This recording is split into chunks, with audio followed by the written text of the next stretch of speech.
Hi friends, hi అండి అందరికీ. Good evening అనమాట. ఈవినింగ్ బ్లాగ్ ఇది, మార్నింగ్ కాదు. ఈవినింగ్ సన్సెట్ చూపిస్తున్నాను మీకు. ఈవినింగ్ వచ్చేసి స్టార్ట్ అవుతుంది ఈరోజు బ్లాగ్ అనేది. చాలా చాలా బాగుంది, ఎంతో ప్రశాంతంగా అనిపించింది అనమాట. నాకైతే చాలా ప్లెజెంట్గా అనిపించి మీతో షేర్ చేయాలనిపించింది. స్కై మొత్తం చూస్తున్నాను. చంద్రుడు వచ్చేసాడనమాట అప్పుడే.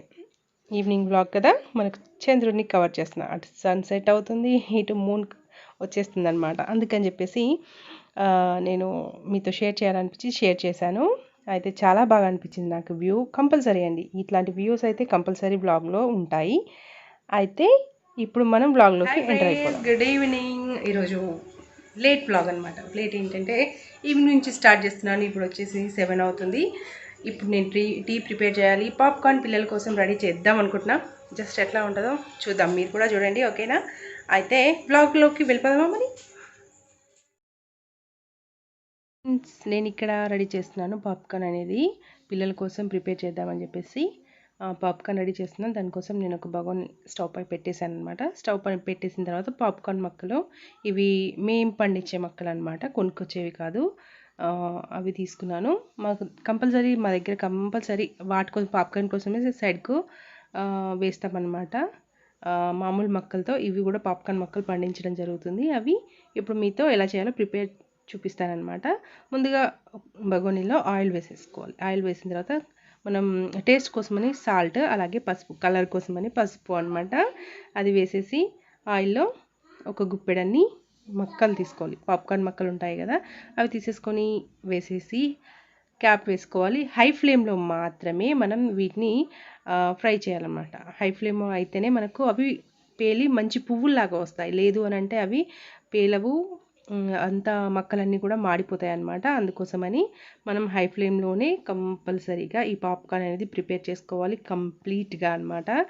అలాగే same to same as it is అలాగే ఆయిల్ వేయాలి అంతే. మళ్ళీ టేస్ట్ కోసం సాల్ట్ వేయాలి.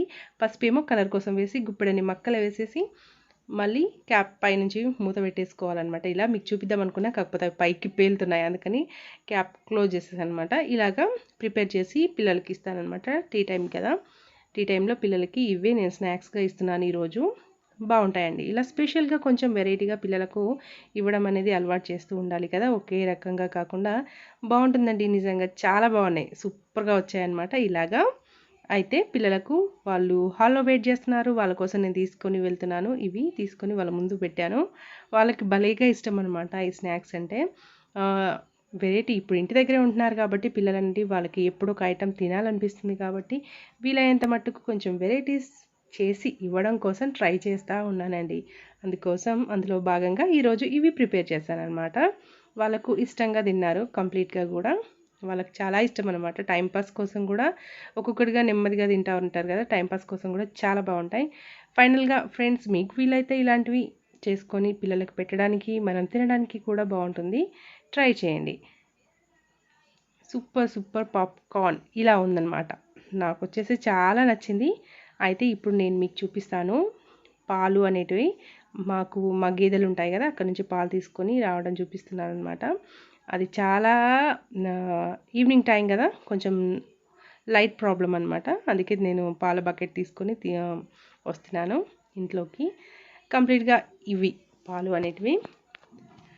పాలు తీసుకొని వచ్చి ఇంట్లోకి ఇప్పుడు మేము ఇందులో నుంచి టీ ప్రిపేర్ చేసుకోవడం కానీ, లేదు అంటే పెరుగు కోసం కానీ తీసుకున్న తర్వాత ఇవి వెళ్తాయి కేంద్రంలోనికి. వ్యూ అయితే ఇంకా కంప్లీట్గా చీకటి అయితే కాలేదు. ప్రజెంట్ ఇలా ఉంది సిచ్యువేషన్ చుట్టుపక్కల. అయితే ఈ పాలను కంప్లీట్గా అయితే నేను కేంద్రంలోకి పంపాను అనమాట. డైరీ ఉంటుంది కదా, అక్కడికైతే పంపాను. నేను కంపల్సరీ ఇంట్లో మా అవసరాలు తీరిన తర్వాత, అంటే పాలు తాగడానికి టీకి కానీ పెరుగుకు కానీ తీసి పక్కన ఉంచిన తర్వాత మిగిలిన వాటి పంపిస్తానమాట. పిల్లలు ఎంజాయ్ చేస్తున్నారు, సూపర్గా క్యారమ్ బోర్డ్ ఆడుతున్నారు అనమాట. వాళ్ళు టైంపాస్ కోసం వాళ్ళతో పాటు నేను కూడా కంపల్సరీ ఆడాల్సి వస్తుంది, డౌటే లేకుండా. ఎందుకనంటే పిల్లలు ఇద్దరే ఆడుకోలేరుగా, అందుకోసమని నేను కూడా వాళ్ళతో కలిసి ఆడుతున్నాను అనమాట క్యారమ్ అనేది. సూపర్గా అనిపిస్తుంది నాకు, ఎంజాయ్మెంట్. వాళ్ళు ఉన్నారన్న అసలు ఏంటి అంటే ఫుల్ టైంపాస్. ఏంటి అంటే ఎప్పుడో ఒక గేమ్స్ కానీ ఏదో ఒక విధంగా వాళ్ళకి హోంవర్క్స్ చేపియడం కానీ కొన్ని ఇంట్లోనే నేను చెప్తా ఉన్నాను కాబట్టి నాకు ఫుల్ బిజీ అనమాట. ఫుల్ టైం బిజీ అయిపోతుంది వాళ్ళతోటే. చాలా చాలా ఎంజాయ్ కూడా అనిపిస్తుంది. కొన్ని నేను నేర్చుకుంటున్నాను వాళ్ళతో, వాళ్ళకు కొన్ని నేర్పిస్తున్నాను. చాలా బాగుంటుంది నిజంగా. ఎందుకు అనంటే పిల్లల మనస్తత్వాలు అనేటివి కూడా మనం చేంజ్ చేయడానికి ఇక్కడ మనకు ఒక మంచి ఉంటుందన్నమాట. ఎందుకు అనంటే మంచి దారి అనమాట. ఇప్పుడు పిల్లలకి వాళ్ళ బిహేవియర్ చేంజ్ చేయడానికి, వాళ్ళకు మంచి అనేది చెప్పడానికి కూడా చాలా బాగుంటుంది. అందుకోసం నాకైతే మంచి టైం ఇది. పిల్లలకు వాళ్ళకు ఆటలు నేర్పించడానికైనా, పాప్కార్న్‌తో అయితే పిల్లలు రైటింగ్ ఫుల్ హ్యాపీ ప్రాక్టీస్‌కైనా అనమాట. చాలా చాలా బాగుంటుంది. బాగుంది వాళ్ళకి నిజంగా. కొన్ని సింపుల్‌గా అండి, నేర్పించాలండి. ఈజీగా జెన్యూన్‌గా అయితే ఇవి పిల్లలు ఇంట్లోనే కొద్దిగా అనమాట. చాలా వరకు మాకొచ్చి మన ఇవి దగ్గర ఇంట్లోవే. నేర్చుకుంటారు జస్ట్ మేము కాబట్టి ఎక్కడి నుంచో తెచ్చేవి మనం కాదు. వాళ్ళకి ఇవి చెప్పు చేలో పద్ధతిలో వెళ్ళినవి. చెప్తూ అంటే ఇది మెయింటెనెన్స్ లిమిటెడ్‌గా అనమాట. ఇవి జరుగుతుందన్నమాట. ఎక్కువగా వేయము. లిమిటెడ్‌గా వేస్తామనమాట. లిమిటెడ్‌గా వేసి ఇంట్లో మట్టుకు యూజ్ చేస్తాం అనమాట. పాప్కార్న్ ముక్కలు సూపర్‌గా ఉంటాయి. ఇలాంటి చిన్న చిన్న స్నాక్స్ చేసేయండి. ఓకేనా? ఓకే, మరి నెక్స్ట్ డిన్నర్ ప్రిపేర్ చేయాలి కాబట్టి చేద్దాం ఇప్పుడు.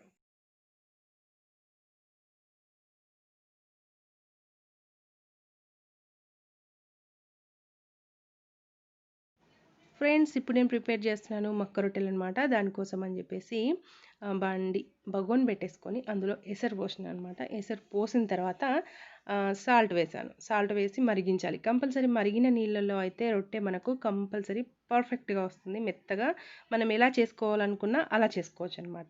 కడగ్గా క్రంచీగా చేయాలంటే ఇట్లా విరిస్తే పట్టమని ఇరిగేలా చేయొచ్చు. లేదు అంటే మెత్తగా కూడా చేసుకోవచ్చు అనమాట. కాస్త అవి మరిగిన తర్వాత స్లో ఫ్లేమ్లో పెట్టేసుకొని పిండి అనేది మొత్తంగా ఇలా వేసేసుకోవాలి. వేసిన తర్వాత మనం కొలతతో తీసుకోవాలన్నమాట. కంపల్సరీ కొలతతో తీసుకోవాలి. తీసుకొని ఇలా ఉంచిన తర్వాత దీన్ని కాసేపు మనం ఇందులో పిండి వేసిన తర్వాత కాసేపు కంపల్సరీ దమ్ వేసినట్టు క్యాప్ పెట్టి పక్కన ఉంచుకోవాలి. ఇప్పుడు అంతలో మనం కర్రీ ప్రిపేర్ చేసుకుందాం. నేను కర్రీ ప్రిపేర్ చేస్తాను ఇప్పుడు. ఈ రొట్టెల్లోకి, మక్క రొట్టెల్లోకి నేను ప్రిపేర్ చేస్తున్నాను ఏంటి అంటే మీల్ మేకర్ కర్రీ ప్రిపేర్ చేస్తున్నాను. మీల్ మేకర్ కర్రీ జనరల్గా అయితే మామూలుగా వండడం కాకుండా కొంచెం స్పెషల్గా కొంచెం ఆయిల్ ఎక్కువ పట్టినా కూడా బాగుంటుందన్నమాట. టేస్ట్ వైజ్ చాలా బాగుంటుంది టేస్టీగా. ఫ్రెండ్స్, మీకు గనక నచ్చినట్లయితే ఈ విధంగా ట్రై చేయండి. చాలా బాగుంటుంది కర్రీ అనేది. నాకైతే సూపర్గా ఇష్టమైన కర్రీ. ఇలా వండితే మాత్రం చాలా బాగుంటుంది. అయితే ఇప్పుడు మనం బాండీ పెట్టేసుకొని బాండీలో ఆయిల్ వేసుకోవాలన్నమాట. ఆయిల్ వేసుకునే ముందు మనం సోయాలు నానబెట్టి పెట్టాం కదా, మీల్ మేకర్లో నానబెట్టి పెట్టాం కదా, వాటిని నీళ్లు లేకుండా పిండేసి పక్కకు గిన్నెలో తీసి పెట్టుకోవాలన్నమాట. ఆ తర్వాత మనం బాండీ వేడవుతుంది కాబట్టి అప్పుడు ఆయిల్ వేసేసుకోవాలి. ఆయిల్ వేసేసుకొని నేను ఇక్కడ ఇక్కడ 2 స్పూన్స్ అంతా అంటే నేను 2 పావుల నూనె పోసినాను అనమాట. నూనె పోసి ఆ తర్వాత మనం అది వేడైన తర్వాత దీంట్లో మనము నీళ్ళు పిండేసిన మీల్ మేకర్లు ఉన్నాయి కదా, ఆ మీల్ మేకర్లని ఇక్కడ యాడ్ చేసుకోవాలన్నమాట.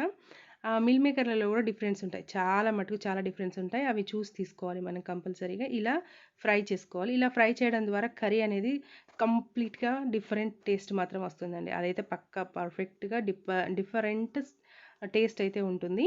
మీరు ట్రై చేసి చూడండి. ఆ తర్వాత మళ్ళీ బాండీలో నేను ఆయిల్ వేసాను అనమాట. ఆయిల్ వేసిన తర్వాత అందులో నేను యాడ్ చేస్తున్నాను ఆనియన్స్ యాడ్ చేసుకొని ఆనియన్స్ యాడ్ చేసిన తర్వాత మనం ఇందులో వేసుకోవాలి పచ్చిమిర్చి కూడా వేసేసుకోవాలన్నమాట. ఇవి రెండు కలిపి ఫ్రై అయిన తర్వాత మనం ఇక్కడ యాడ్ చేసుకోవాలి అల్లం వెల్లుల్లి పేస్ట్ పచ్చి వాసన పోయేలా ఫ్రై చేయాలి. పచ్చి వాసన పోయిన తర్వాత మనం ఇక్కడ యాడ్ చేయాలి పసుపు అనమాట. పసుపు కూడా కాసింత ఫ్రై అయితే ఆయిల్లో మనకు కలర్ వస్తుంది కర్రీకి, అలాగే పచ్చి వాసన కూడా పోతుందన్నమాట. ఆ తర్వాత ఇక్కడ యాడ్ చేసుకోవాలి మనం టమాటో, కాసింత కొత్తిమీర అనమాట. అది ఆప్షనల్. కొత్తిమీర అనేది ఆప్షనల్. అది మీకు ఉంటే మంచి టేస్ట్తో పాటు కర్రీ కర్రీ కూడా కమ్మగా వస్తుందన్నమాట. అందుకోసం పచ్చి కొత్తిమీర యూజ్ చేస్తాము. మనం ఇప్పుడు వచ్చేసి ఇక్కడ ఆయిల్ ఇక్కడ విడుస్తుంది కదా, అయినా కూడా మనకు ఇక్కడ టమాటాలు అంటే మగ్గలేదు కానీ మగ్గించాలి కంపల్సరీ. టమాటా అనేది మగ్గినట్లయితే చాలా టేస్టీగా వస్తుందన్నమాట. ఇక్కడ మనం యాడ్ చేసుకోవాలి కారప్పొడి మీకు స్పైసీగా ఎంత తినగలిగితే అంత యాడ్ చేసుకోండి. మేము కొంచెం స్పైసీగానే తింటాం కాబట్టి మేము ఇప్పుడు 2 స్పూన్స్ ఇక్కడ యాడ్ చేశాను. ఆ తర్వాత ఈ కారం కూడా మనకు ఆయిల్లో ఫ్రై అయితే కలర్ అయితే సూపర్గా వస్తుంది, రెడ్ కలర్లో వస్తుందన్నమాట. అందుకోసం ఫ్రై అవ్వనివ్వాలి. ఆ తర్వాత మనం ఇక్కడ యాడ్ చేసుకోవాలి కాసిని వాటర్ యాడ్ చేసుకున్నట్లయితే గ్రేవీగా వస్తుందన్నమాట. కర్రీ అనేది మనకు గ్రేవీలా కావాలి కాబట్టి ఇక్కడ మనం రొట్టెల్లోకి చేసుకుంటున్నాం కర్రీ కాబట్టి గ్రేవీగా మనకి ఇక్కడ అవసరం అవుతుంది. ఇందులో నేను యాడ్ చేస్తున్నాను కుడక పొడి. యాజ్ ఇట్ ఈజ్ నాకు లైక్ మటన్ లాగా వస్తుంది. మీరు ట్రై చేసి చూడండి. వెజ్ సూపర్గా ఉంటుందన్నమాట. మటన్ లాగా ఉంటుంది, నాన్ వెజ్ లాగా. నేను ధనియాల పొడి వేసాను, అంతే గరం మసాలా కూడా వేసి కాసింత మరిగిన తర్వాత మనం ఇక్కడ కొంచెం కొత్తిమీర చల్లుకోవాలి. ఆ తర్వాత ఒక 2 మినిట్స్ తర్వాత సోయా ఉన్నది కదా, ఫ్రై చేసుకున్న మిల్ మేకర్లు అనేటివి ఇక్కడ యాడ్ చేసుకోవాలి. సూపర్గా ఉంటాయండి. నిజంగా నిజంగా పర్ఫెక్ట్గా చేసినట్లయితే మాత్రం చాలా బాగుంటాయి. కాకపోతే ఉప్పు కారాలు సెట్ చేసుకోండి, కొంచెం చూసుకొని వేసుకున్నట్లయితే బాగుంటుంది.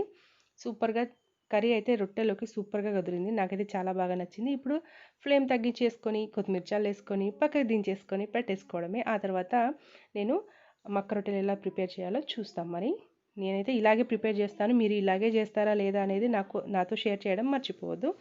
అయితే ఇలా వెడల్పాటి గిన్నె, ఇక్కడ నేను వచ్చేసి దీన్ని తట్ట అనమాట తట్ట అంటాము. దానిలోకి తీసుకున్నాను పిండి అంతా, అందులోకి ట్రాన్స్ఫర్ చేసుకుని ఇప్పుడు నేను దీన్ని ఇట్లా చేయితో ఒత్తుకోవాలన్నమాట. కంపల్సరీ చేయితో మనం పిండినంతా ఇలా ముద్ద వచ్చేలాగా పర్ఫెక్ట్గా ఒక 2-3 మినిట్స్ అలా మనం ప్రెస్ చేస్తూ ఉండాలన్నమాట. అప్పుడైతే మనకు పర్ఫెక్ట్గా వస్తుందన్నమాట. ఇలా ఒక పీట ఉంటుంది కదా, రొట్టెల పీట, దానిపైన మనం ఇలా ప్రెస్ చేస్తూ కంప్లీట్గా స్ప్రెడ్ చేయాలి. అప్పుడు మనకి రొట్టె అనేది సూపర్గా రెడీ అవుతుందన్నమాట. దాన్ని తీసి పెనం వేడైన తర్వాత దాని మీద వేసి ఇలా కాలవాలన్నమాట. ఇలా రెండు సైడ్లా కూడా మనం కాల్చుకొని పర్ఫెక్ట్గా అనమాట. కంపల్సరీ బాగా కాలాలండి, లేదు అని అంటే మనకు ప్రాబ్లం అవుతుంది, డిస్టర్బ్ అవుతుంది అన్నట్టు, కడుపు డిస్టర్బ్ అవుతుంది. అలా కాకుండా కంపల్సరీ నీట్గా 2 సైడ్స్ కాల్చుకోవాలన్నమాట. ఇలాగా తిప్పుతూ కాలవాలి కంపల్సరీ. అలా అయితేనే మనకు రొట్టె అనేది క్రంచీగా వస్తుంది. మెత్తగా కావాలనుకున్నా కూడా మెత్తగా కూడా కాల్చొచ్చు. ఇలా అయితే కాలుస్తూ మనం ఒకటి వెంట ఒకటి ఫాస్ట్గా చేసేసుకొని రెడీ చేసేసుకోవడమే. అయితే ఇలాగా నేను అన్నీ రెడీ చేసుకున్నాను అనమాట. చేసుకొని నా డిన్నర్ అయితే ఇలా రెడీ అయిపోయింది, సూపర్గా టేస్టీగా. ఫ్రెండ్స్, ఈ వ్లాగ్ కనుక మీకు నచ్చినట్లయితే లైక్ చేయడం, షేర్ చేయడం, సబ్స్క్రైబ్ చేయడం మర్చిపోద్దు. ఓకేనా? Thank you for watching. Thank you so much.